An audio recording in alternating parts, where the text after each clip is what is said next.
The views on a Breath of Fresh Air podcast reflects the parties involved, and we encourage you all to use it as a conversational tool that will lead to personal studies of your own. Hallelujah, hallelujah, hallelujah, hallelujah, hallelujah. Welcome to a Breath of Fresh Air podcast. Here with your hosts, Earl Roberts and Nakhaz Gay. As a young person, Christianity can be so foggy, like smoke in the mirrors and so unclear. But we're here to bring you a breath of fresh air.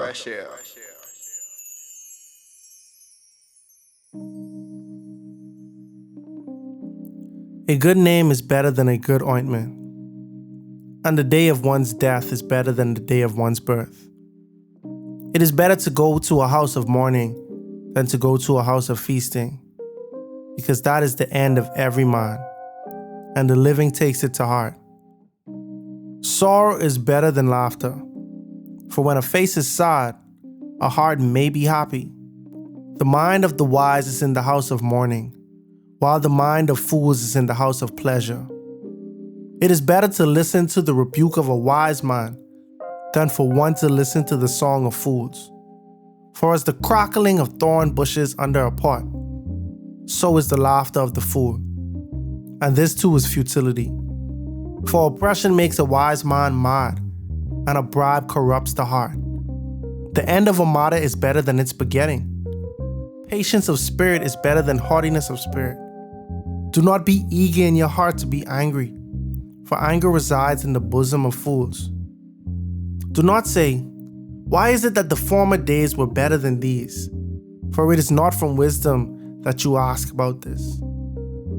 Wisdom, along with inheritance, is good, and an advantage to those who see the sun. For wisdom is protection, just as money is protection. But the advantage of knowledge is that wisdom preserves the lives of its possessors. Consider the work of God, for who is able to straighten what he has bent? In the day of prosperity, be happy, but in the day of adversity, consider. God has made the one as well as the other, so that man will not discover anything that will be after him. I have seen everything during my lifetime of futility. There is a righteous man who perishes in his righteousness, and there is a wicked man who prolongs his life in his wickedness. Do not be excessively righteous, and do not be overly wise. Why should you ruin yourself? Do not be excessively wicked, and do not be a fool. Why should you die before your time?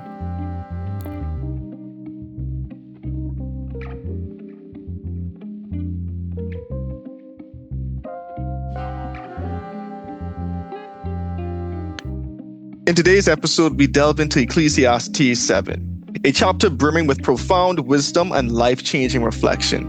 Solomon challenges us to rethink what truly matters in life, uncovering the hidden value of wisdom, humility, and life with the eternal perspective. Get ready to explore lessons that shift our focus from fleeting pleasures to timeless truths. As always, be blessed and enjoy.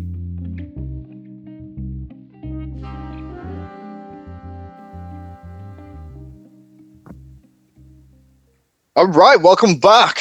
Welcome back to another episode of Breath of Fresh Air podcast. Here with your hosts, Nakhaz Gay and Earl Roberts. So this is actually our first time recording in the year of our Lord 2025. Amen. How was your break, man? Yeah, we actually took like a 3-week break almost. Yeah, it was quite some time. I know one of them weeks I fall asleep at the wheel.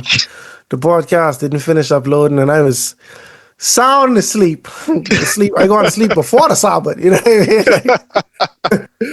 But yeah, we managed to catch it uploaded an hour later. But overall, spend time with my family, spend time with my nephews. You know what I'm saying? My energetic nephews running around. Mm-hmm. You know, it's some good times. My mom, my sisters, my other sister couldn't make it, but we were all in Orlando. First time my side of the family came and spent with us. You know, at a full house. You know, good times, good cooking, good eating. You know what I mean? And yeah, it was good, bro. I can't complain. How was your break? Oh, it was good, man. Went home, chilled with the family, helped my parents with like a business they starting. Should be starting any time now, so that'll be great. But overall, it was a good time, man. I always enjoy going home. Chow canoe, 4-time champs. Just just throwing It's that a out there. Christian. It's a Christian podcast. I ain't say no name. I just say No, 4-time champs. yeah, but I mean, but fortunately for me, bro, I have no affiliations and ties. I am a pure spectator when we go to our John Canoe Festival, which is that's a music festival that we have in the Bahamas, and it's not specific to any genre, but it's a festival that we hold near and there.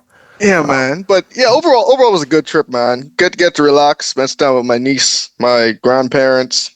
It was good. It was good. Overall, like I'm happy I went. I'm happy I like was able to go home.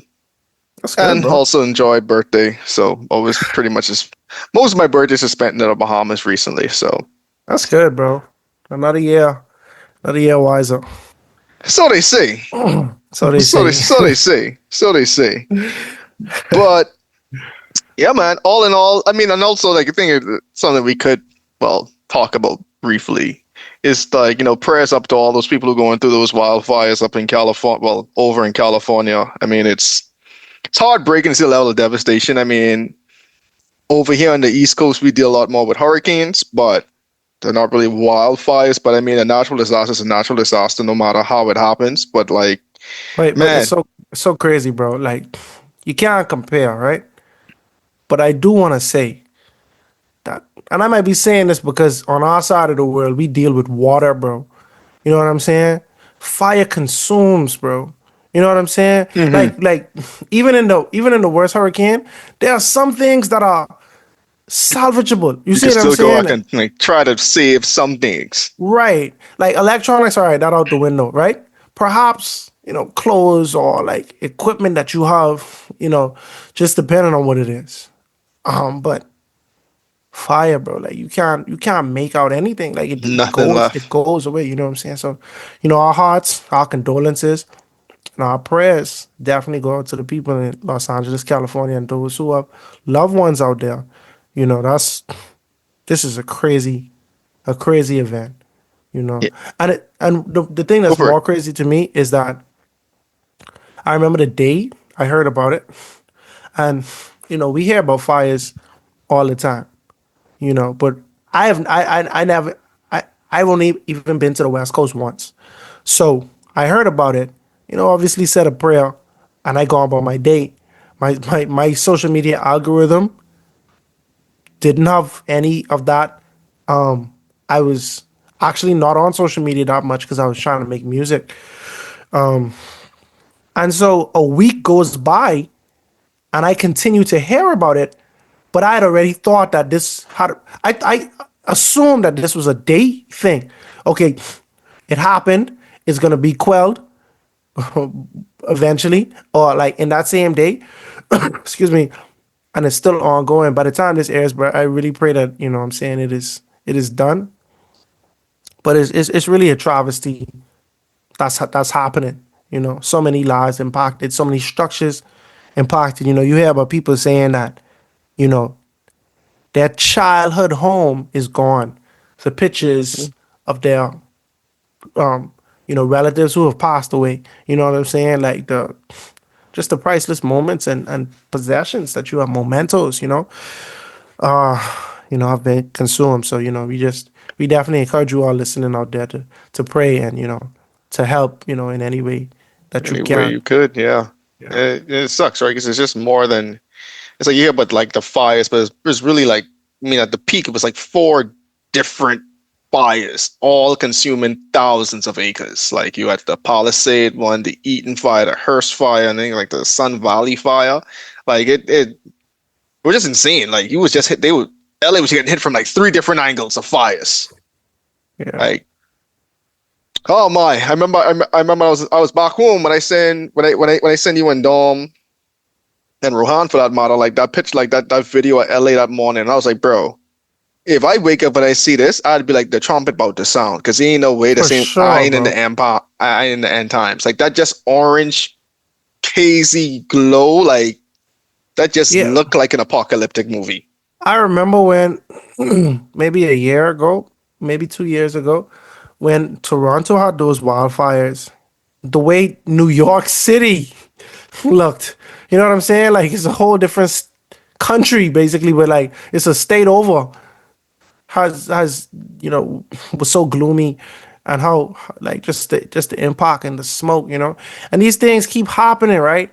And we are aware of it, and it's like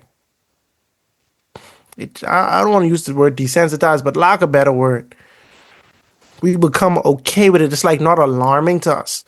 A few months ago, Asheville had severe devastation Mm-hmm. from a hurricane. A hurricane wasn't even like as strong as a lot of bad hurricanes are, but they, because of how high it went up the mountains, the flooding and stuff like that, like it devastated them. Tampa, obviously we have things happening in Ukraine and in Palestine. Excuse me.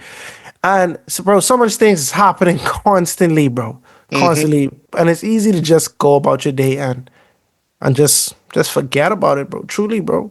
You know what I'm saying? So, it's definitely a time to be aware and to stay prayed up and to obviously repent. I see people saying sometimes we pass judgment on some of the disasters that's happening to places, and it's easy to pass judgment.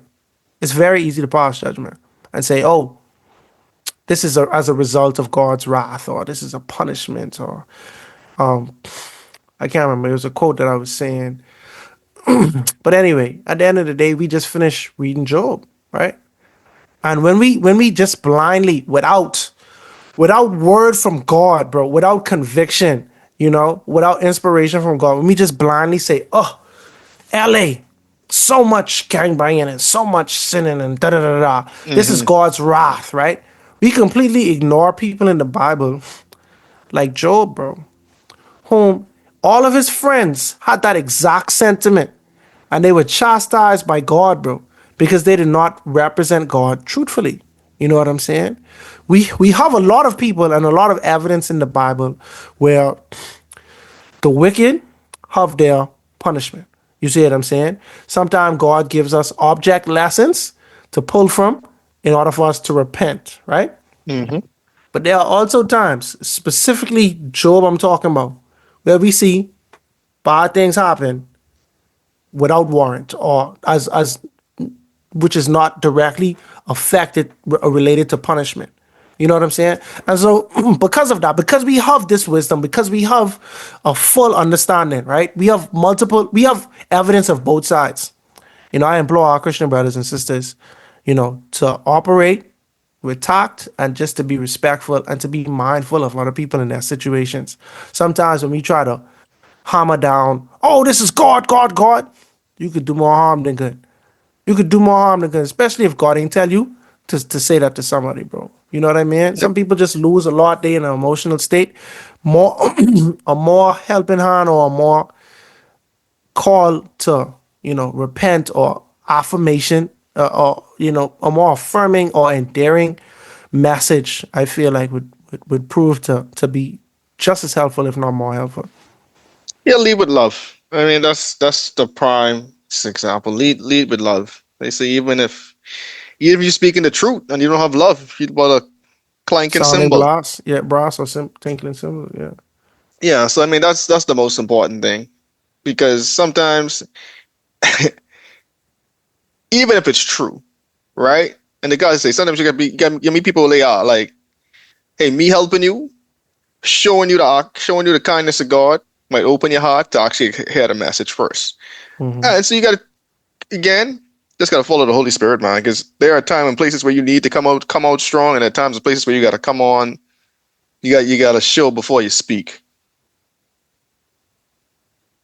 All right, you want to hop into Ecclesiastes? Yes, Well, sir. however you say it. However, y'all say it, this week we are continuing, on with Ecclesiastes 7. After last episode, obviously we went over Ecclesiastes 6, and just a little overview of that. The the king Solomon, who we believe wrote Ecclesiastes based on chapter 1 of the book. It says that there's a person that God give wealth, honor. You know what I'm saying? Like he give Mm-hmm. prestige, but he didn't bless him to be able to see to enjoy the fruits of all of the things that he has been blessed, because a foreigner has taken it away. You know what I'm saying? And this is considered a grievous evil. This is something that he saw. I saw someone had it all, but they couldn't enjoy it. You know what I'm saying? That's a grievous evil. Then I saw another person who had a long life. You know what I mean? He had a long life. He had a bunch of children, but he could not enjoy none of the good in his life. Like he lived long, but he nothing good like he enjoy. You feel me? And he passed away. He ain't even had a proper burial. You know what I'm saying? Like this. I believe he said that was also founded. I can't remember for sure, but anyway, that was a grievous, act. Throughout the text, he talks about like, the insatiable desires of men. You could work hard, but you still gonna want more. You know what I'm saying? And then also just the limitations of us as human beings. Like we don't know the future. We don't know how we gonna end. We don't know if the toil that we're doing is gonna be to our benefit or to our detriment. And Is it worth it? is it all worth it? You know what I'm saying? It's all vanity. A lot of philosophical questions or deep thought that we go through in this book, Ecclesiastes, and chapter 7 is no different. Oh yeah, one more thing I wanted to say before we actually get into it too. Like shout out to everyone when I was back home who was like actually like listen to the podcast, and it's like some random people too. I don't want to say like random songs bad, but it's like people I just didn't expect who actually like listened to the podcast. Like I walked in church, and one of the guys was like, "Oh yeah, like I listen to you every like morning on my way to work," and I was like, "Really?" Amen. I was like, "Oh, that's what's Amen. up." You know what I'm saying? Amen. That's what's up. That's what's up. That's what's up. So I mean, like, and then like I was out with one of my next friends, and he was showing me like how he actually shared like our Ecclesiastes 5 episode with someone like the week before, because they were ironically they was talking about Ecclesiastes 5. He's like, "Yo, my boy, just released a podcast about this very episode. Like you should listen to it. I think it's pretty good." You Uh, know, Go for it. Dom, shout out Dom. He sent us a podcast one day, and it was a guy that was talking about life after death. Yeah, Is it life after death? yeah. It was. It was like the What? afterlife in the Yeah, Bible. like what term we use though? Immortality of the soul or not? I guess Yeah, right. So he sided on the side of if you abide. He's not Adventist, but he's saying if you're a Bible believer, you do not believe that we die and have another life right after that. And he's quoting the dead, Ecclesiastes, the dead know nothing. The point I'm trying to make is these are things that I've heard all my life. You know what I'm saying? These are things my mother's taught me. I learned in church. You hear from, you know, 7-day Adventist people. That's actually one of our beliefs that separate us from mainstream Christianity, right? But to hear someone else say it, it felt good. You know what I mean? So like you could be reading Ecclesiastes 5. You could have your own opinions. But even just hearing someone else think through it, you know what I'm saying, could be, enjoyable to you, or, something that you appreciate, So I appreciate everybody who shared the pod, for that reason and for whatever else reason you might share the pod. And when we first started this pod, I really thought I would have to deal with a lot of people trying to argue. And maybe it's because our reach is not as big, but I'm thankful to God, bro. We've been doing this almost 4 years now, bro. yeah, I, buddy. I don't really have to argue with no one, bro. That first couple of weeks, people was coming in my mentions. People was talking to me. Oh, why you say this? Why you say that? And that was stressing me out a little bit, bro. I ain't gonna lie, but by the grace of God, we all good sports, and we all know like we just having conversation. But like in real life, this wouldn't be an argument. In real life, I say my piece, you disagree or agree. I mean, it might argue, but it's all love for real. At the end of the day. Yeah. All right. So now back to the good book, Ecclesiastes 7. All right. A good name is better than precious ointment, and the day of death than the day of one's birth. Mm. Better to go to the house of mourning than to go to the house of feasting, for that is the end of all men, and the living will take it to heart. Sorrow is better than laughter, for by a sad countenance the heart is made better. The heart of the wise is in the house of mourning, but the heart of fools is in the house of mirth. This is one of them ones. This one of them chapters where I just like, I don't really see where you taking us, bro. Like this where you taking us. You know what I mean? Like this what you giving us. Like I get it, but in a weird way, it's like something happened today that I could kind of see what this chapter's saying, right? Like one of my co-workers is a weird coincidence, right? And her paternal grandfather passed last night when we recording this, but so passed last night. And she also like worked today. She started late or whatever. And she was telling me when we was talking, she said like her maternal grandfather had already planned a trip to come spend with her and her boyfriend for the next week. And she was saying that in a weird way, the death of one father in sorrow, grandfather in sorrow, is going to make her cherish this time with her grandfather even more, because now she really understands like how precious life truly is. And it's like that weird way, like if everything didn't happen, she was probably just going to take this time for granted just because it's going to be a fun time, laughter, just in laughter. And I know this is an extreme example, right? But I could kind of see what he's saying. Like your heart goes through things in a different consciousness when you're in mourning. You're more reflective. You're more introspective. You're really taking things in, and you're more conscious, and you're more solemn and somber. Right? So, but even like more intentional in things you go about doing. Mm-hmm. You know what I'm saying? Like, when someone dies, I feel like it's like when you play in sports, right? Me and you might be playing. Let's say we playing soccer, right? Mm-hmm. Let's say I go up on you, right? Don't comment on this, but let's say I go up on you, right? And let's say we go on to 5, and the score is like 4-1. I up 4-1. Your next thought would rationally be, okay, time to play for real, right? And for those who don't know, I probably played soccer once in my life, and I was in grade 5 or so, right? Earl played soccer in high school. It ain't my sport, right? And so rationally, so he would say, all right, time to play for real. Because now I on the verge of winning a game that I ain't really earned, but because he ain't take it serious. The analogy I'm trying to say is, when you go to a funeral or when someone pass, that's the rare times in life when we say, okay, time to play for real. You see what I'm saying? Time to live this life for real. When someone lose someone, it's times when they say, okay, I ain't taking no one for granted. You see what I'm saying? I ain't living under my potential no more. I actually gonna make every moment count. Why? Because life is short. And it's because of death that makes you cherish life, right? But one emphasizes the other. If you ask me which is more important there, I would say life. Because when you lose it, you say, wow, I took this thing for granted and this is so important. And because I see that and say life is more important, I wonder why you telling me someone's death is more important than their birth. Because birth brings life, death takes away life, right?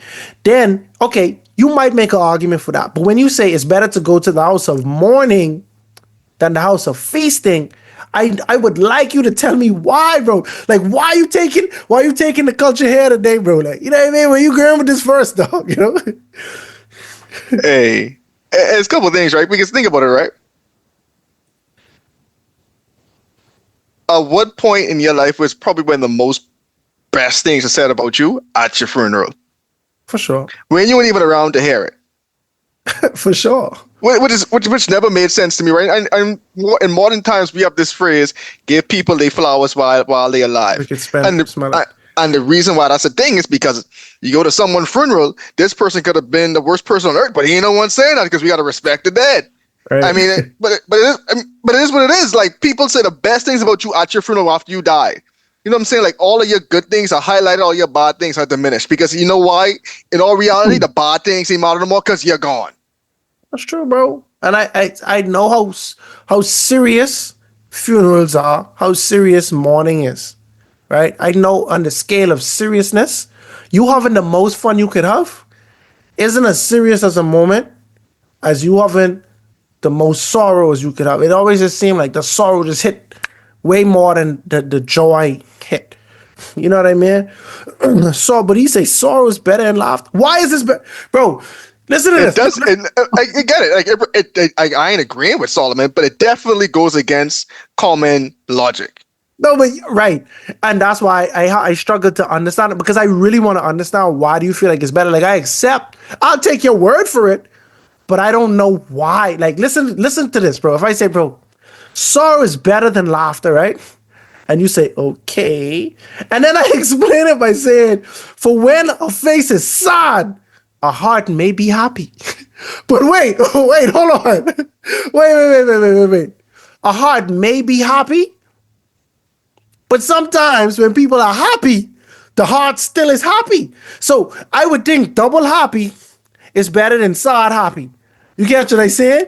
But he's saying when you sad, you can still be happy. So that's what I call sad happy, right? But then the inverse is he said you might be laughing, but deep down you hurting inside. I get it, bro. I get that. If you mourning today, but you still have joy, you in a better place than the person who Joy laughing. cometh in the morning. That's a bar. But if you in a better place than someone who laughing and they sad, but do we fuck to the person who laughing and happy? Do we fuck to that? But here's the thing, right? I think what Solomon trying to get at is just wisdom, right? Mm-hmm. And it sounds contradictory. And this Earl talking now. It sounds contradictory, right? But because he think like in this version, he say like, the heart of the wise is in the house of mourning, and the heart of the fools is in the house of mirth, laughter, revelry, right? Mm-hmm. I think in my opinion, what he's trying to say is, bro, when you get too high on the horse, you open up yourself to be misled. I agree. You open up yourself to have a false impression of what life truly is. You open up yourself to not really appreciate the things that truly matter in life, because you celebrate you in this song of revelry, as Joshua said, and we come down the mountain. You know what I'm saying? Like, this is what you guys open up yourself to. You so high and mighty on the horse. You open up yourself to this big deception, a la the golden calf. I respect that. Go for it. Oh, sorry. I respect that. Because he really saying, like, because in that last part, he really saying it, but he's saying, but like, where's your heart right now? Mm-hmm. And your heart could easily be misled when you're too high on the horse. That's just that's how I take a look. Go for it. 'Cause I was thinking in the grand scheme, like you saying, like always having the verses, this voice is this. Morning or laughter? Okay, morning is better. You know what I mean? And it's like, okay. And truth, I could just be wrong, bro. Like, and I'm out of that, and this ain't a hill I'll die on. But in the sake of wisdom, right? Which is, that's his whole premise, right? Like, what is wise, what is not, what is vanity, what ain't. He was saying, I guess when he was saying, when I go in the house of morning, I see calculated people, bro. I see people who embracing each other, people who loving each other. Excuse me. People who spending time with each other. I see people who thinking about life, they calculating. But when you in the house of laughter, that probably never has happened, bro. I see a bunch of people running around like a chicken without a head. I see people I was on a podcast a couple years back. It's not a godly podcast. As a matter of fact, they talk about a lot of crazy stuff. Anyway, this one dude was on there, and he was explaining to me how he has a theory that men could never have 100% fun, right? And it was so funny to me, bro. He was like, bro, men could never have 100% fun, bro. And I was like, what are you talking about? Because I thought this was like a man versus women thing, right? Like to say we are unable to. But he was basically saying, when you have 100% fun, you have to cut off your awareness. So you go out and you dancing the night away, right? You are not cognizant of any danger because you haven't all the fun. Like when you have 100% fun, your blinders are on. Something have to give. Yeah, that's the only way you can have fun is if you turn down your awareness and you turn down your protective nature. Like if you go out with women, as men, we can't, like, truly. And I have sisters, I have girl cousins. I just be round, bro. Like I just like, The Oh, big this guy, protector. yeah, Yeah. this boy trying to talk to this one. It's like the shepherd, right? I trying to keep these sheep together, man. Like Go there, this, try to establish some type of dominance right? and Like that's real. just how it is, bro. Like truly, like yeah, I try to get home safe. I try not to get in any problems. I don't want nobody rob me. You see what I saying? I don't want no problems, bro. I coming out and I ain't doing nothing to no one. But when you having so much fun, you could easily not be aware of your surroundings and open yourself up to danger. You see what I'm saying? Mhm. And it's not right. I don't think. I think we should live in a world where all of us can have as much fun as we want. You know what I mean? But you're right though. And when you having so much fun, revelry or whatever, like yeah, a lot of your senses are are numbed. You know what I mean? Like it's like such a euphoric state, bro, that you cannot focus on multiple things at the same time. It's like I remember when I was sick from school as Mhm. a kid, and I staying home, I can't wait, I watching all my cartoons. Next thing I know, it's 2 o'clock. Next thing you know, about to be 3 now, my siblings coming home. And I'm like, hold on, man. I ain't even had a solid day. But I was like, bro, time moves so slow when I in school, bro. But because I was home, I blink and my siblings was come home now. I ain't even home alone no more. Like I don't even have this to myself no more. And I asked my mommy and she said, they say time flies when you're having fun. Mhm. Why, when you having fun, bro? Because I home watching all my guy, watching Nick Jr., I watching everything. You know what I mean? Like you watching your favorite stuff. Next thing you know, hours have passed because you're not aware, bro. Because Mhm. you're having so much fun, and I think that's a good analogy, bro. Like, and so to the psalmist's point, if we in the realm of wisdom, I completely understand. If we talking in general, it may take a little more wisdom, a little more years for me to understand fully where you going with this, you know. I get it. It's contradictory to think about, honestly. It definitely is. It's like, especially in like that isolated line, it's like, oh, okay, how does this really line up with what I believe? And it's one of those things we just gotta, at least for me, I'd be like, okay, how does this make sense? Or what are you really trying to say here, Solomon? Because like imagine this, right? Imagine if I say by tomorrow, bro, I could have you mourn the loss of somebody, bro. Or I could have you, by all you and all your boys chilling, just getting off and me laughing, right? I'll take option B. You know what I mean? Like I know what if it's better, right? I know what circumstance to be say, I pick an A. I pick an A. It's better, bro. This is the better option. Think about that, bro. Imagine trying to sell that to someone, bro. Wait, no, I tell you, it's a hard sell. It's a hard It's sell. a hard sell, bro. Like, But then on the flip side, right, you also could see how one could actually be more beneficial. It depends on how you come with that circumstance. So it's like it's one of those temp short term like loss for a longer term gain type situation versus like like short term pleasure for a long term loss. And so I yeah. could see the flip side, but again, most people, but we no to your point, I agree with you. No one is signing up for this. Mm-hmm.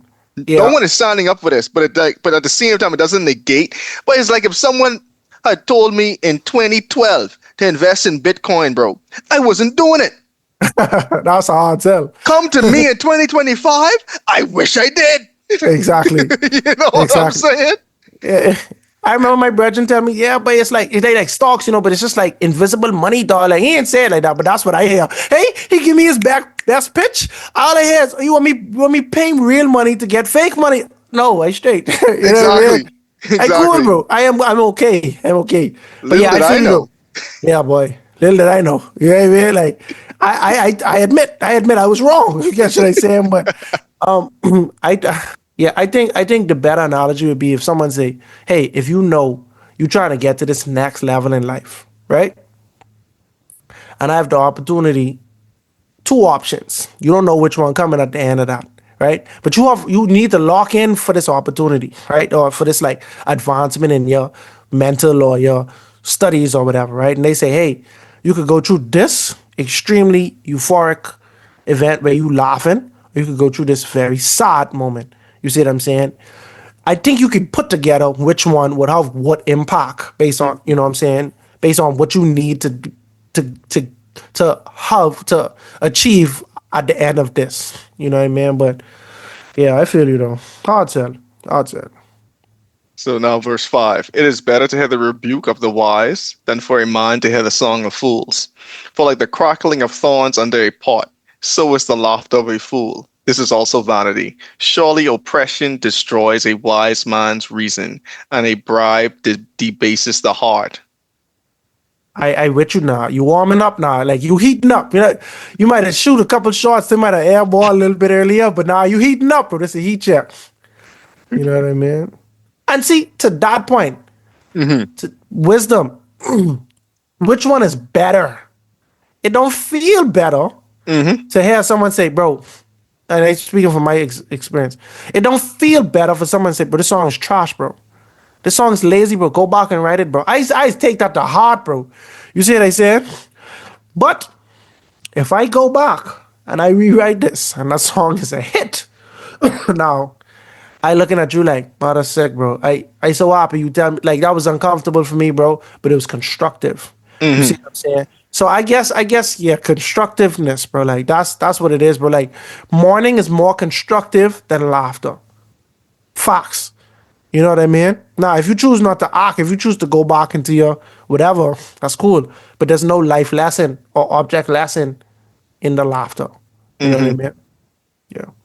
Agreed. Now, verse 8. The end of a thing is better than its beginning. The patient spirit is better than the proud spirit. Do not hasten in your spirit to be angry, for anger rests in the bosom of fools. That's a bad one. Do not say, well, were the former days better? Why were the former days better than these? For you do not inquire wisely concerning this. Mercy. That's a Mercy. bad. That's a bad one, bro. Hey, remember them good old days? By back in the day was way better than this, bro. I ain't gonna lie, bro. Mercy. But he say anger lies in the bosom of fools. Fools. Now ain't that something, bro? Boy, I tell you. Because in our country, bro, it don't take much for young men to get angry, bro. But in our country, someone can hit you on the road and they mad at you, bro. They willing to fight you. You hit me, bro. Hold on, bro. You won't get today. You ran me just now, bro. You see what I saying? And But they it's won't your fight, fault bro. because you stopped. If you didn't 'Cause I stop, I stopped. wouldn't have hit you. I wouldn't hit you. That's what you're missing. Yeah, yeah. It easy to get angry, bro. But it's so easy to get angry on someone. But like it's almost like a cultural thing, bro. Like you know what I mean? It really is, bro. And that's why even like the last couple of years, I've really been trying to just work on like not getting angry or like that easy. Nah, I ain't perfect at it.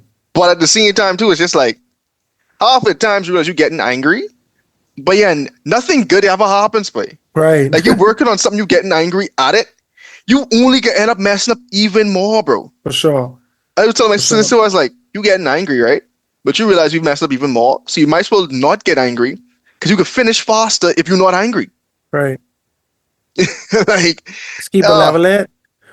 but that's what you just gotta do, bro. You just gotta do. You definitely gotta do it. That's what you say, bro. Like, don't get quick to get angry, bro.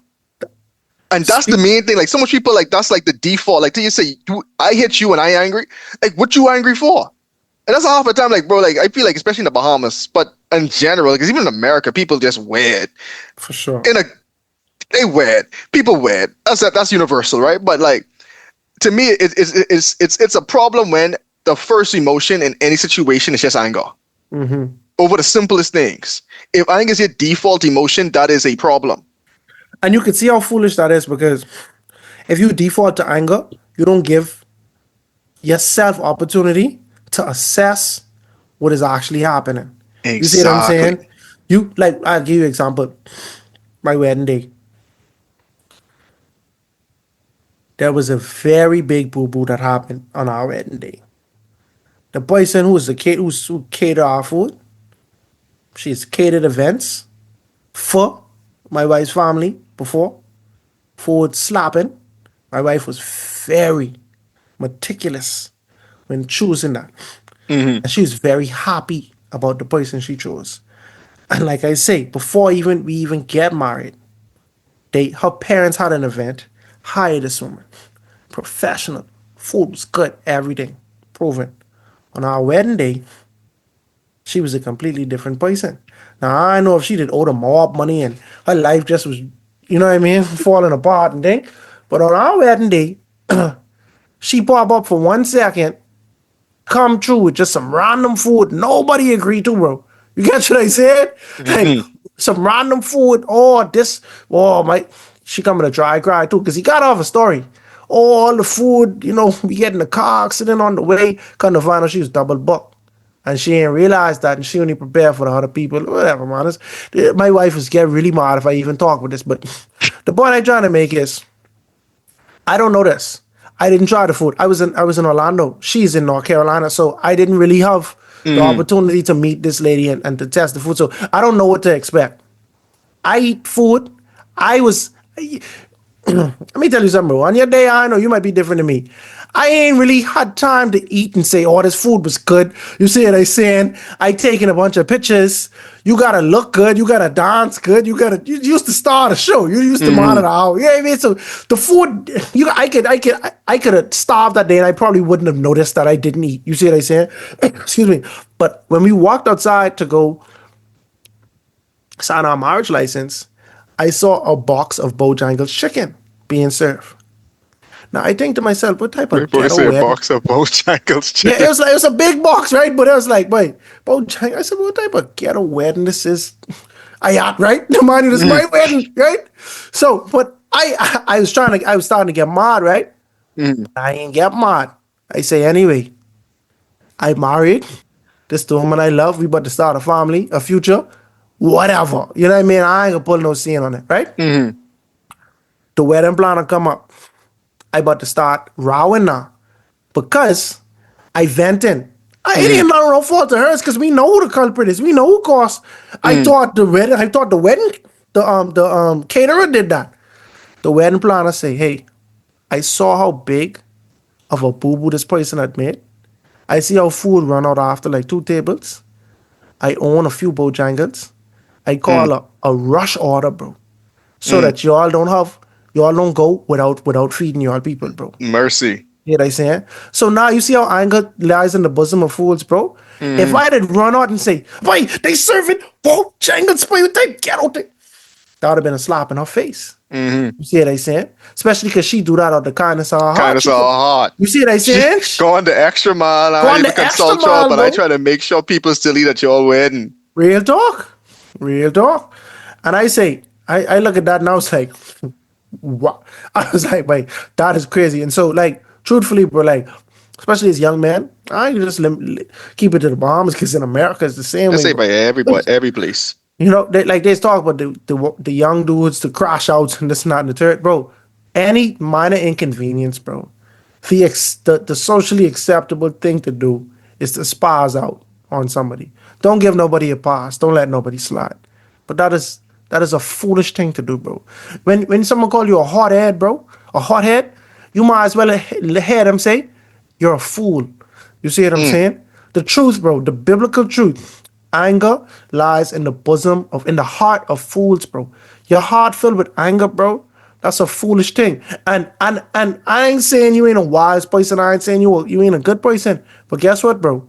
Because you're so angry, you are going to do foolish things over Exactly. and over again. You see what I'm saying? And that's the truth. We all been there, and we all still working through that. You know what I mean? I too working on my patience. I feel like I come a long way. I still got ways to go, but I try my best not to just not to react, bro. Sometimes I really just want to react, bro. Like I was the type of person I ain't could feel good until I get this off my until I get this anger out my bosom. You see what I said? Like, but nah, even this week, like something ticked me off, and I was just like, we're gonna try our best to not be confrontational about this. You know what I mean? And I end up, dealing with it myself, and I feel better the next day. So yeah, thank God for that. Agreed. You think what was your thoughts on the statement like, do not where was Say, that? why Yeah. is it the Why former were the former days? days like do not say why were the former days better than these? For you do not you do not inquire wisely about this. So when I read that, I I think I interpret it as him saying, this is not even a wise line of thinking. You see what I'm saying? Not that, not necessarily that the former days wasn't better. You see what I'm saying? But trying to inquire, like trying even to think why this was better and not better. That's like it. I think it's like fruitless. You see what I'm saying? Like Agreed. fruitless thoughts that you're saying. I read in the Nasby it say, why is it that the former days were better than these? For it is not from wisdom that you ask about this. So they saying like you asking this out of like it's a foolish thing that influence you to even ask this. You know what I mean? But I don't know, bro. Like that's kind of crazy to me because like when things change, bro. Like I put it like this, in 2019, me and my cousins, that was the prime cousin time, bro. Mm-hmm. I was the only one in America. I would come home, everybody happy. We going out, we spend a lot of time together. Right. The following year, the pandemic hit. This person moved here. This person moved there. We had cousin pass away, rest in peace. And now, truly, the dynamic is not the same, and it'll take a lot for all of us to even be together. You see Mm-hmm. what I'm saying? Like some can travel here, this person, whatever. And like to me, it's easy for me to say, bro, wow, in 2019 and before that, everything before from like 2014 to 2019, that was prime time for us, bro. We had so much good time, bro. Like, boy, why can't it be like that no more? You know what I mean? But, you know, as good as it is to reminisce, I do see that truly ain't really too much good to even come from harping on this what can't change. You know what I'm saying? Like just the way it is, you know? But I don't know, that's a deep one. That's a deep one. Yeah, and then part of me thinks too is like one, it can't change, and then sometimes it's like going back to the way things might have been also negates all the growth that has occurred since then. Hmm. And let's just say, even if you were in a position where you were in a better place, let's just say financially or something back then, right? It don't make no sense harping on it because you know why you in the position you get into today. Hmm. So it's so much different layers as to why it's like kind of foolish to think about. Because let's just say like me, you know, sometimes we laugh and say, but we could go back when we all in the same like 5 minute radius each other, right? But look what has happened since then. Hmm. Everyone married, everyone got their own house. So to go back to then would be saying, oh yeah, we ain't like y'all ain't married. I ain't in no good relationship, and we all like in we all renting. You know what I'm Hmm. saying? So like it's like certain things is like you like because like when people say like remember the good old days, they don't remember like one aspect of it and not the entirety, and also That's like true. also That's true. negating everything else that came along since then. You know what I'm saying? So it's all I'm saying, bro. Like you gotta like it don't make no sense, but half the time it's like you ain't taking things in its totality. Yeah, that's true. And I feel like that's a common thing. Like we only really think about one side. One And aspect. I was talking about that. I was talking to someone about that the other day, like how we'd say, "Oh, I missed this," but you only focusing on that good, but you don't really remember the stuff you used to be complaining about with this. You see what I'm saying? Um, Another thing too, though, like I think, like say someone incarcerated, God forbid, right, and they do something that they really they ain't see the light of day no more. What does it benefit them to say, but I wish I never do that, boy? Like for the rest of their life, just saying, I wish I never do that, I wish I never do that, I wish I never do that, right? Like that's obvious, bro. Or like, bro, I wish I, but why can't I be back in? Like you really can't go back in time.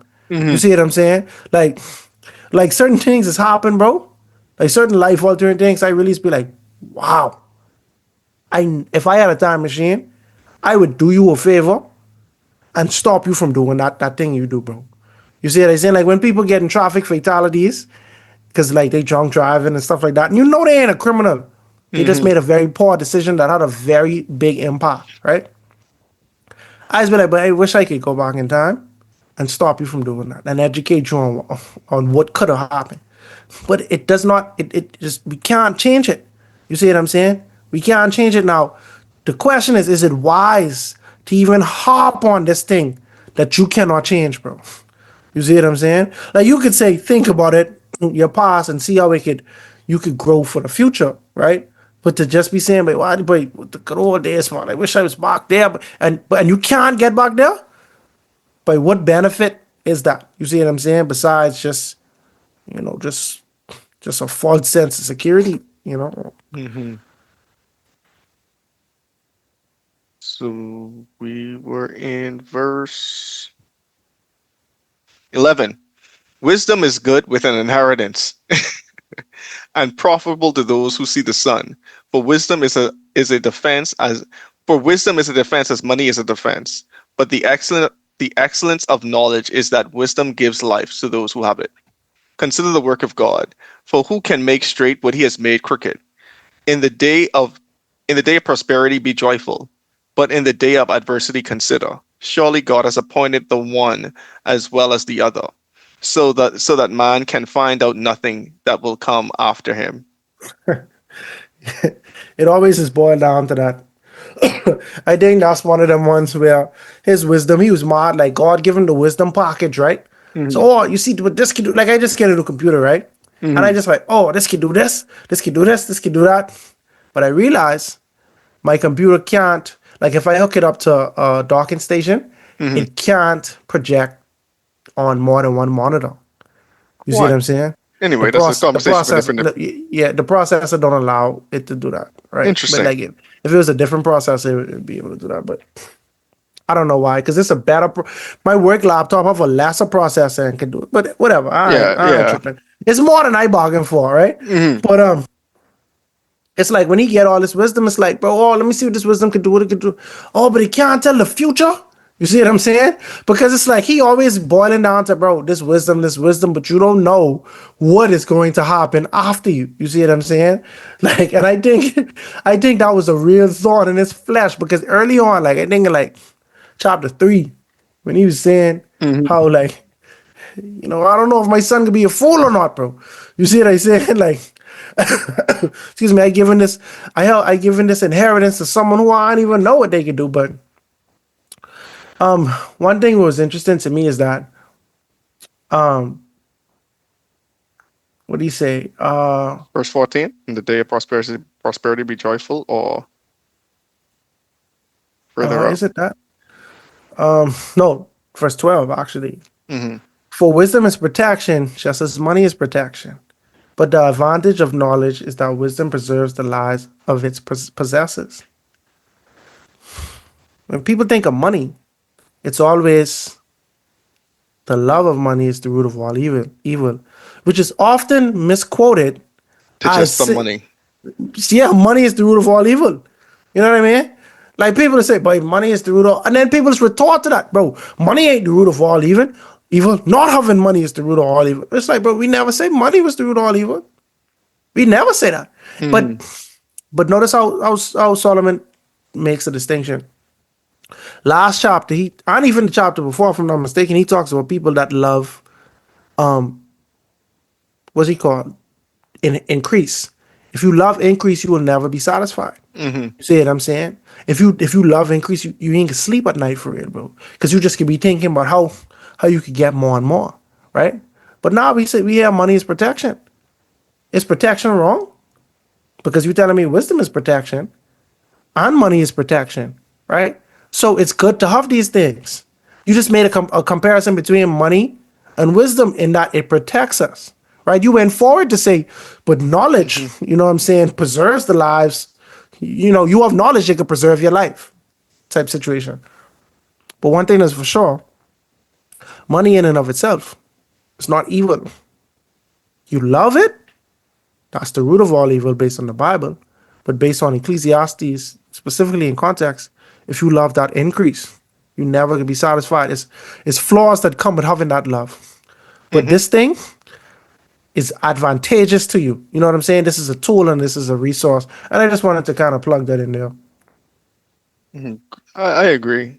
Like the thing that stood out to me in this little thing was That in the day of prosperity be joyful, but in the day of adversity consider, because surely God has appointed the one as well as the other. I mean, it just reminds me of Joseph, right? Like, I'm sure Joseph was elated when Pharaoh, appointed him second in charge of Egypt, right? But Joseph had a lot of adversity to go through multiple instances of his life.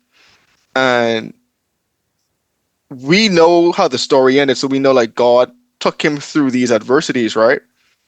But that wasn't a pleasurable experience. But we know God had him on this journey. Same with Moses. Moses wasn't as extreme as Joseph, but Moses had to go through the wilderness. He had to flee Egypt. You know what I'm saying? God had to humble him to the point that when God was trying to send him back to Egypt, Moses didn't want to go. Hmm. It's come with every excuse not to go. But to me, to me, what it's saying is like, have the right perspective in each point in life what you're going through. In your joyous times, in your prosperous times, be joyful, be happy. But when you're going through adversity, don't be so like gloom and down. But understand why you're here and what God trying to teach you in this moment. And I think that's a hard pill for a lot of people to swallow because we don't want to go through the mourning, we don't want to go through the sorrow, we don't want to go through the adversity. But there's instances in the Bible where people had to go through this adversity because God was setting them up for better. So, I mean, the next example is David, but I don't want to go through all the examples in the Bible naturally because that's just a long list. But like, there most people in the Bible have to go through some form of adversity, That's true. some form of a test, and yeah. And then That's to true. Kazi's point, Solomon ended up like, bruh, I got all this wisdom, but I still can't figure out what coming after death. And this answer eludes me. So now verse 15, I have seen everything in my days of vanity. There is just a man who perishes in his righteousness. There is a just man who perishes in his righteousness, and there is a wicked man who prolongs his life in his wickedness. Do not be overly righteous, mercy, nor be overly wise, mercy. Why should you destroy yourself? Do not Hmm. be overly wicked, nor be overly foolish. Why should you die before your time? Hmm. Is it good that you grasp? It is good that you grasp this. For also and also not remove your hand from the other. For he who fears God will escape them all. The line that So has always given me from this right here is like, bro, why should you die before your time? exactly, because that's the people who say, I'm taking this a little off course, but that's for people who think that we God appoints the predestined. time God appoints the time Yeah, that you die. yeah. Like no matter what you do or cause, you gonna go at this time, and you could live your life a completely opposite way. No matter what, you gonna pass away from, let's say, old age, right? God appoints you to pass away from old age, early old age, no matter what. So you could be the biggest gangbanger, you could be skydiver, you could go to war, no matter what, you could die how you're supposed to die. It's not true. Based on this text, someone literally saying you can die before your time by doing something that is not right. Foolish. You see what I'm saying? So, but what was the example that he say, bro? Don't be overly righteous, bro. Mm. What does that mean? Like, I obviously just a rhetorical question I ask him, but bro, to me, that's like when they say, be righteous. It's better to be righteous than to be right, right? You could be righteous, but you use your righteousness in a way that is overdoing it, bro. Oh, you do this, you do that, you do that. You know what I mean? Like, you ain't wrong. You ain't wrong in what you're doing. You see what I'm saying? But you doing too much, bro. You see what I'm saying? Like, I know. I think that's what I mean. Like, do not be overly righteous, because Jesus was perfect. But Jesus was never described as being overly righteous. But he never sinned. You get what I'm saying? So if Hmm. anyone who was could be considered, if overly righteous just mean, oh, you doing too much, you being righteous all the time, then that would apply to Jesus, which it didn't. But I think that's a matter of being pretentious in your righteousness. You see what I'm saying? Being kind of Don't like be like the Pharisees and the legalistic. Sadducees. Yeah. All right. So now in verse I- 19, wisdom strengthens the wise more than Wisdom strengthens the wise more than 10 rulers of the city. For there is not a just man on earth who does good and does not sin. Wait, can I say one more thing? Yeah, go for it. In the context, I think I misspoke a little bit. In the context of overly righteous and overly wicked, it's say don't ruin yourself, basically. But when it say be excessively wicked and don't be a fool, then it says why die before your time. That was specifically after that part. I Mhm. just wanted to kind of plug that in. Also, do not take to heart everything people say. Mercy. That's crazy. Least you hear your servant cursing you. For Mm, many times also your own heart has known that even you have cursed others. mm. That's Mercy. true. It's 100% true. Yeah, That's the that's wisest something I man need around to here do better at, spitting. for sure. I need to be better at not even like taking things to heart, but like assessing what is um worth caring about. Mm, You see what I'm saying? Like someone who's a stranger could say something to me and it like bother me. You see what I'm saying? Sometimes you just gotta realize, but who are you, bro? Why should your opinion even matter matter. to me? You know what I mean? It's funny though. If a white person come to you and say an N word, that rile you up instantly. You wanna do something to them. Some people even wanna fight. But I get into the point where like, bro, you don't dictate when I get mad, bro. Like I Exactly. decide when I get mad. You see what I'm saying? Exactly. My Mose, you can't let people have that much power over you, bro. Real talk. If someone could control when you get angry, happy, mad, sad, they have too much power over. I can't let you have that much power over me. I just can't. I'm sorry. I just can't. That's the next reason why controlling emotions is so important, right? We see Solomon alluding like if you can't control the anger, you was a fool, right? But like Mhm. it also goes back to like, bro, you shouldn't let someone dictate on a dime how to mess with you, bro. Right. Like, cause go for it. No, I just saying, but like this imagine you play sports, right? And someone could easily call you an N-word or call you out your name, and you mad, and now you ain't thinking straight. They get in your head, bro. Like that's how it is in Exactly. sports. Like people would say anything to you to get in your head, bro. Get you off your pivot, because now you're starting to play emotional and not logical.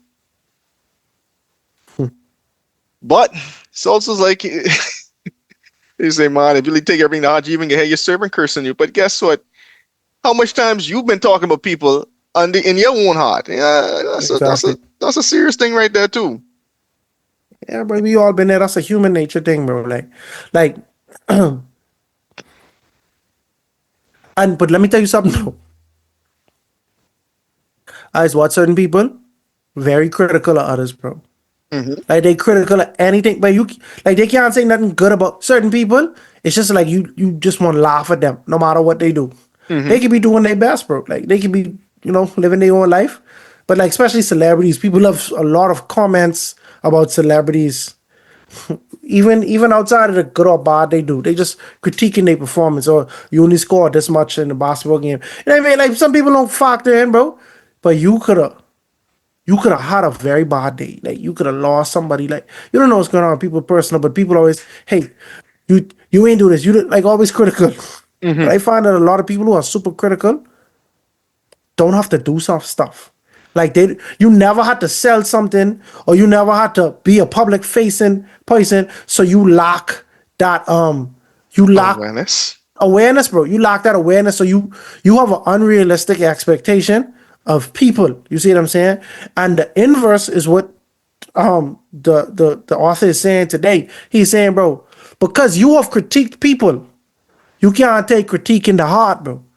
You see what I'm saying? And so, like I say, like I have a problem with a lot of people who are super critical, but Hmm. they don't even do anything to be critiqued. You see what I'm saying? Like Hmm. you judging, like for instance, certain athlete, right? Make the NBA. People didn't believe he's supposed to make the NBA. They believe it was nepotism, right? Hmm. The boy trying he best, bro. He don't say nothing to nobody. He don't do nothing, bro. But everything he do, millions of people just want to bash him. You see what I'm saying? Like, boy, nothing they do could be right. You see what I'm saying? Millions of people bashing and bashing and bashing him. That's the world we live in. If him or any athlete allow the opinions of people to take precedent in his heart, he will he will fulfill all of the bad stuff that they saying. Because you ain't gonna amount to anything. Because these people, they just talking. They don't really have much of a basis for what they saying, besides the fact that they just like to talk. And they never been in this predicament before. You see what I'm saying? They never had to perform. I just give so much grace to certain people, bro. Like, especially like people who making music or people who like public facing. Because I know it ain't easy to stand in front of a camera or in front of people and do certain things, bro. So when someone mess it up, I just give you a little bit of grace type situation, you know what I mean? But anyway, this one, Solomon, he basically saying, bro, with the amount of the predicament you're in, people will critique you. Why? Because you know you critique people before. Or you talk behind someone back. Or you was disgruntled with somebody. If somebody's disgruntled with your performance, don't take it to heart, bro. Because you wasn't appreciative of everybody's performance. You know what I mean? Agreed. Like, this man was wise. He was, bro. Like, and he's saying all the right thing. Like, he's saying all the textbook, you know, this in an idealistic situation, this is how things should be, you know? Verse 23. All this I have proved by wisdom. I said I will be wise, but it was far from me. As for that which is far off and exceedingly deep, who can find it out? I applied my heart to know, to search and seek out wisdom for the reason of things, to know the wickedness of folly, and even the foolishness and madness, even of foolishness and madness. And I find more bitter than death. The woman whose heart is snares and it nets, and whose hands are fetters. He who pleases God shall escape from her, but the sinner shall be trapped by her. Here's what I have found, says the preacher, adding one thing to the other to find out the reason, which my soul still seeks, but I cannot find it. One man among 1,000 that I have found, but a woman among all these I have not found. Truly, this only I have found, that God made man upright, but they have sought out many schemes.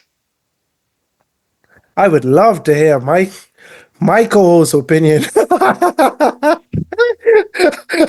I would love to hear my co-host's opinion on that, bro. And the only thing I'm going to say is, like, I just going to finish the thought in Ecclesiastes 8, because I feel like that should have still been Ecclesiastes 7. But, like, who is wise? Like, who is like a wise man? Who knows the interpretation of a thing? A man's wisdom makes his face shine, and the sternness of his face is changed. But yeah, Solomon, he just flipped the whole script when he ended this chapter. Let me show you it's so crazy with this chapter, bro. If you read it in the NIV, now I ain't telling you, I don't. That's not a version I usually read, but I used to read it. It say while I was in verse 28, I mean, while I was still searching but not finding, I found one upright man among 1,000, but not one upright woman among them all. I just tell when I want to get under my mommy's skin, I always ask about this text, right? Oh boy. And she tell me, Solomon out of all of them, I want to use a behemoth term, but it ain't appropriate. But Solomon had all of them non-righteous women. In his harem. You see what I'm saying? Like, he had all type of pagan women, right?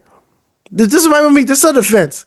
He had all of these women, and of course you ain't gonna find one upright among them. You see what I'm saying?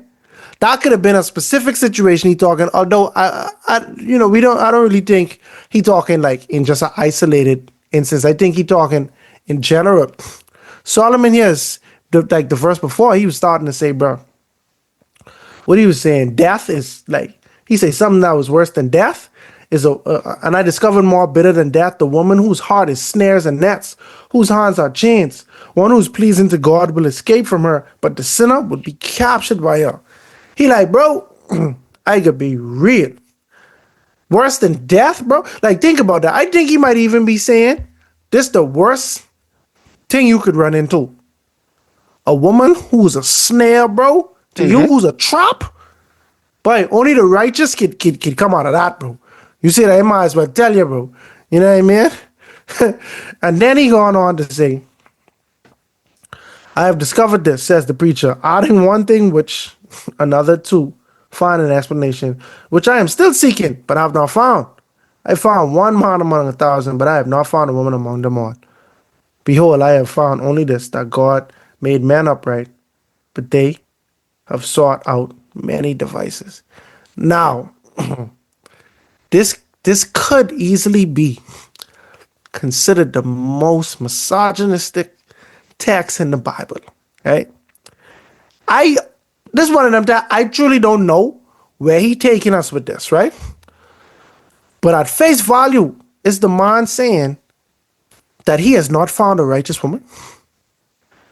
So I want to just say one thing. It's like the last part, we read different translations say God created mankind upright. So he ain't just talking about man, talking about like the species itself. So that takes away some of the misogyny aspect of it, right? But going back to the first part, to your mummy's point, I believe this too. Like, bro, if you have 1,000 women, you is the problem, not the women. You attracting and you seeking out what you like. Like, we had a friend, right, who had some female issues, right? And I just say, babe, come on, but you can't tell me every girl is trash. Yeah, it can't be every guy, right? So it comes, go for it. I see you got something to say. Statistically, it is improbable that every woman Solomon run into was a problem, right? If we go just based on the women from other religions worshiping false gods, that probability increases then, right? That's what my mom was trying to say. But if we think of Solomon and say he has been right throughout the book, right? But right here, he is speaking based on emotion. To me, that's still a hard sell, because you pitching this to me as all of this is wisdom that I have tested. You see what I'm saying? I agree in the premise, but at the same time too, most of this book, he finding pleasures outside of God. Yes. It's this journey he's doing. So now you testing a lot of these women outside of God, and you ain't find one that you feel is worthy. That's a big difference to me. Yeah, but when he say it, I ain't thinking he looking at women from a romantic standpoint, because I don't believe he look at men in that way. You see what I'm saying?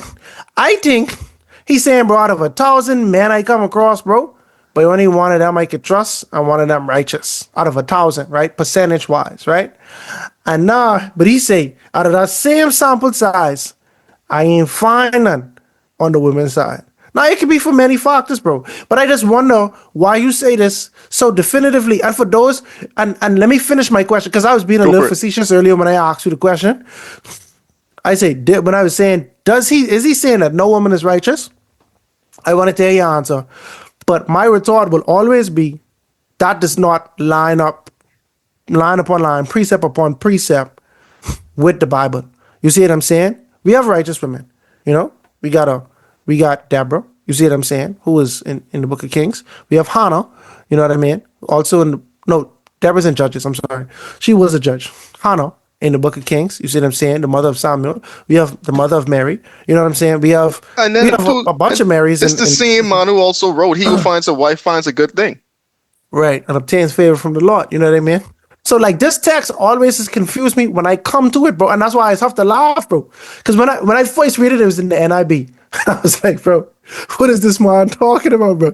He said he ain't find one, like based on the NIV. And I'm not advocating for the NIV. I don't even really trust the NIV for real. But I read NASB and New King James and King James. And contextually, it sounds like that's what he's saying.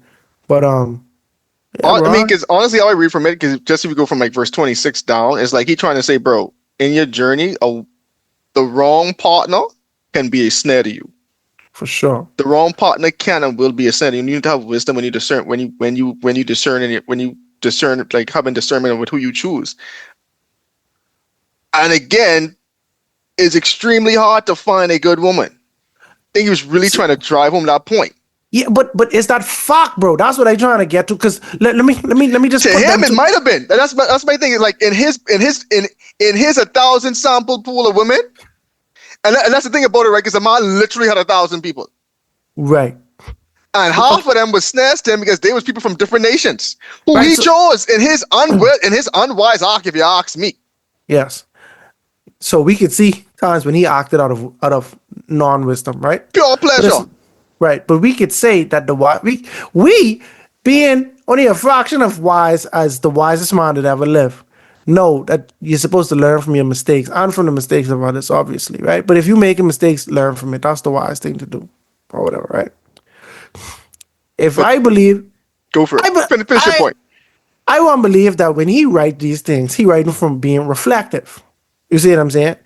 To see if the man say he who finds a wife find a good thing. Right? And then he go on to say, who can find a virtuous woman, right? This sound like a cry for help, bro. The man say, boy, out of 1,000, now in all fairness, the 1,001 woman might have been but at the end of your life, you can't try no more. And then if you in this experiment, as you was experimenting, trying to fullness of life, you ain't really learning a lesson until you finish your experiment. I think I could resolve that.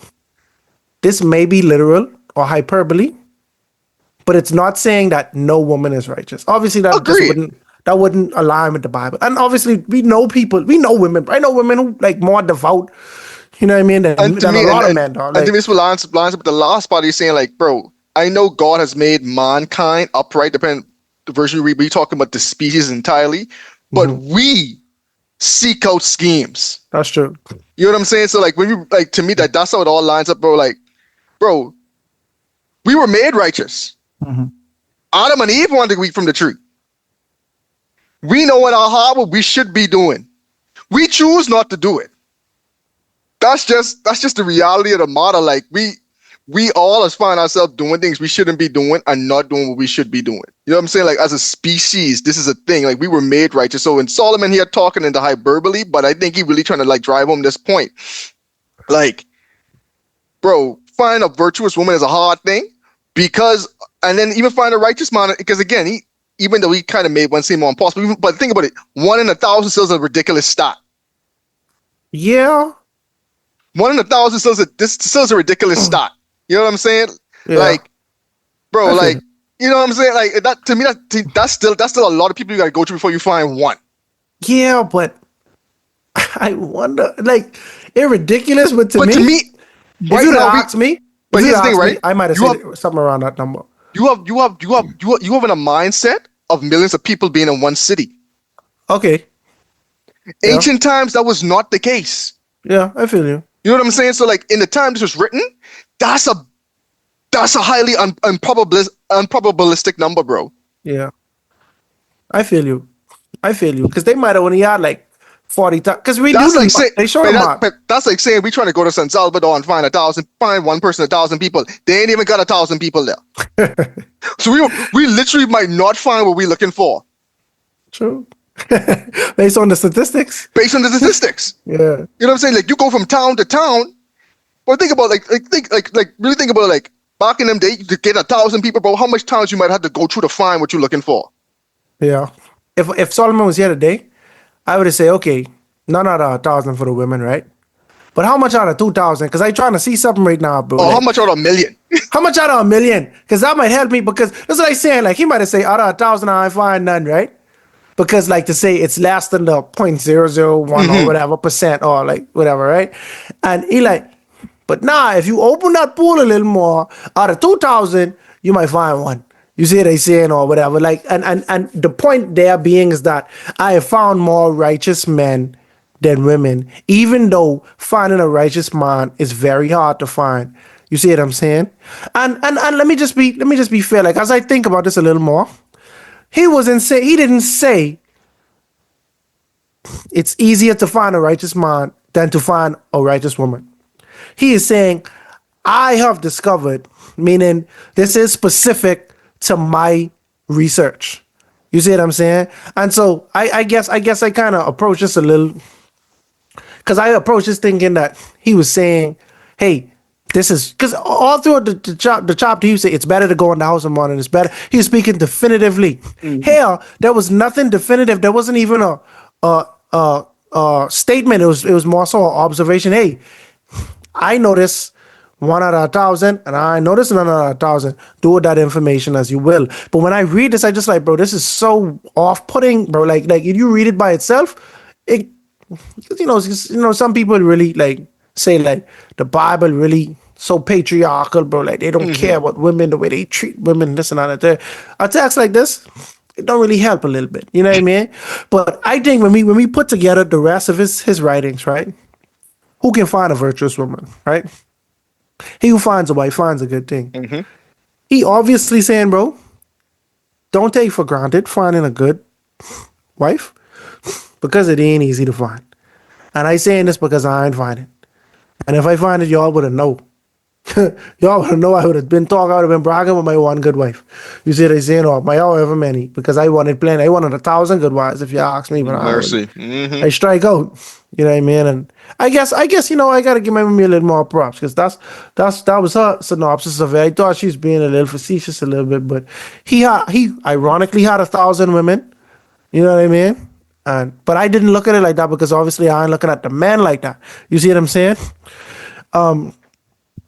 But yeah, bro, that's actually pretty interesting for the guy, man. Like he needed love, but he using going about it the right way. There's something just interesting in general with like Solomon's experiment, right? Like in a weird way, if I could ask him a question when we get to heaven, I really want to know if it was truly worth to do all the experiment for him. It's like we Hmm, get this benefit, right? But it's like, but you personally, if you're so wise, certain people say something you don't have to experience certain things to get wisdom. that's true. Like But I really want to ask him, like, bro, just be honest with us, bro. You just wanted to do these things, and you was in a reflective period of your life, and then you say, okay, what did I learn from my life? yeah, no, that's no. I think he is stressed. I think that's what he's trying to say in the second chapter because he was like, bro, I experience every pleasure, right? But I think What? I Like, think he experienced the pleasure, and he was like, okay, what happens when I go more? When I experience more, like what happens at the end of this? You see what I'm saying? And it's a win-win because one, you getting an exponential amount of pleasure. You see what I'm saying? And two, I get a story to tell. Like I have a reflective analysis after this. So yeah, he probably would have did it without the wisdom. Kings is do it without the wisdom, but he mhm. like at least I At at least least I help. I coming back and letting you know it ain't worth it. Yeah. Thanks, bud. Oh my. Anything else you want to say on this chapter? We can land this plane. I think, bro. I think after this job, though, this book start to get very interesting to me. I think this was the beginning of the wild takes. He just starting to let fly, bro. You see what I'm saying? Like he about to let him fly.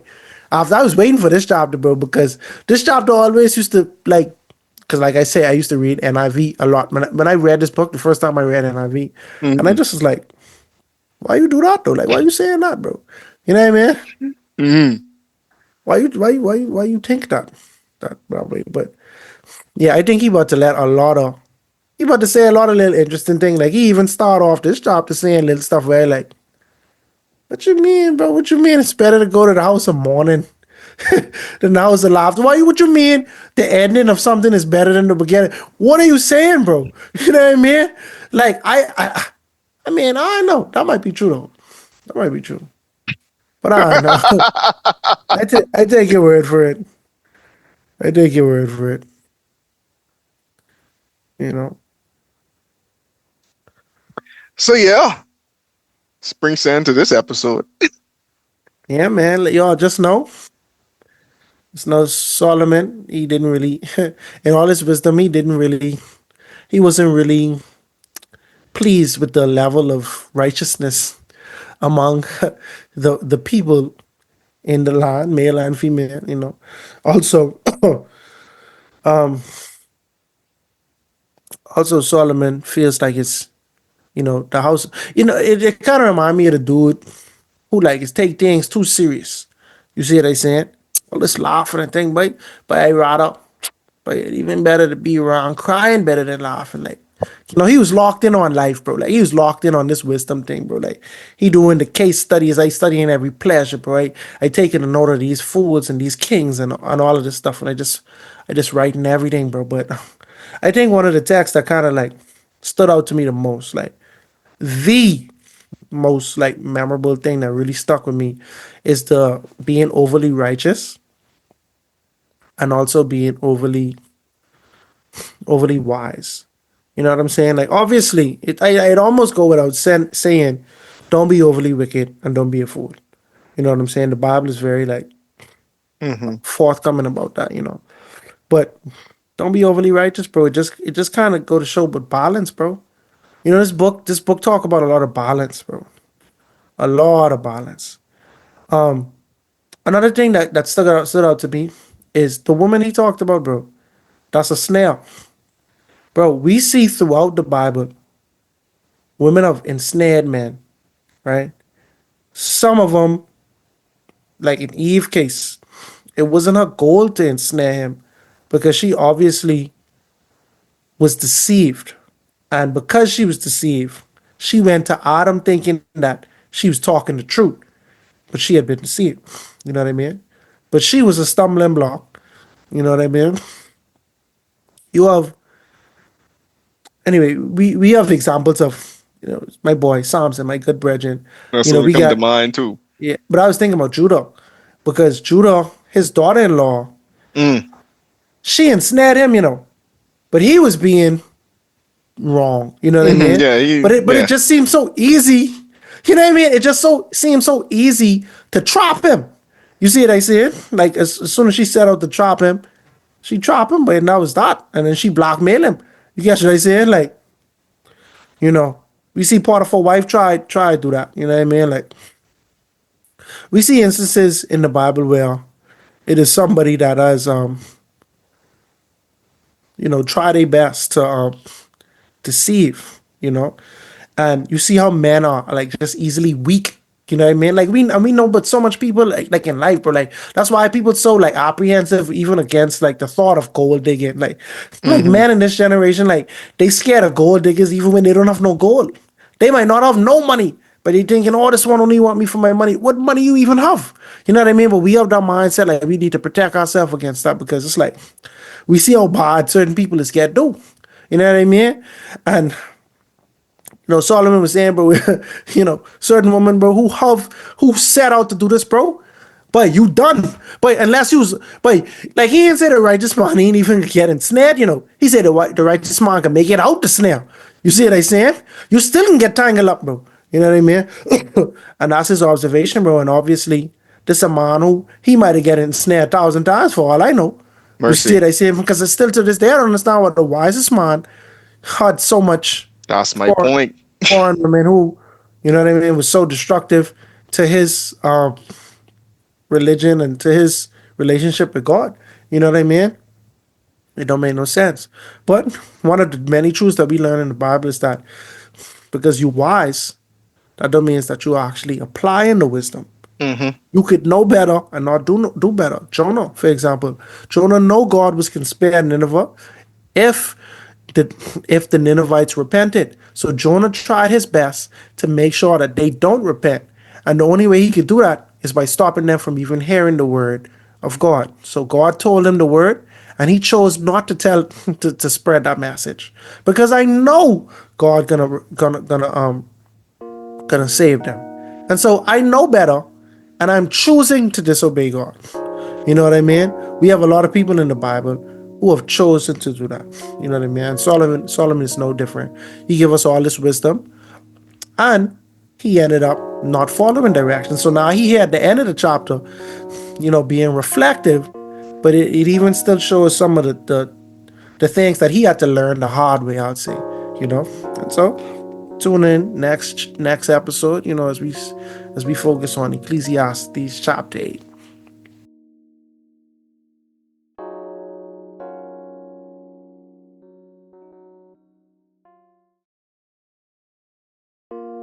In this chapter, The author begins by comparing mourning and happiness.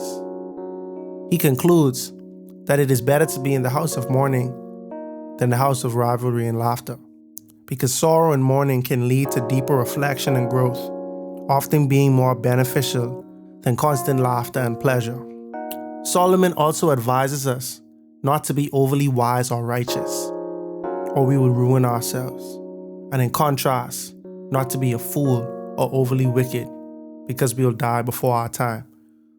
Lastly, Solomon concludes by explaining how hard it was for him to find righteousness among men and women. But he concludes that God has made mankind upright, but we have sought out many devices. But join us next week as we continue on to Ecclesiastes 8 on the next episode of A Breath of Fresh Air. Tonight's episode included voice acting by your host, Nakhaz. Remember to go ahead and research on your own in order to get a more firm understanding of tonight's episode. And if you enjoyed it, make sure to like, subscribe, and share with your friends. You can follow us on social media at A Breath of Fresh Air Pod on Instagram and BOFAPOD on Twitter.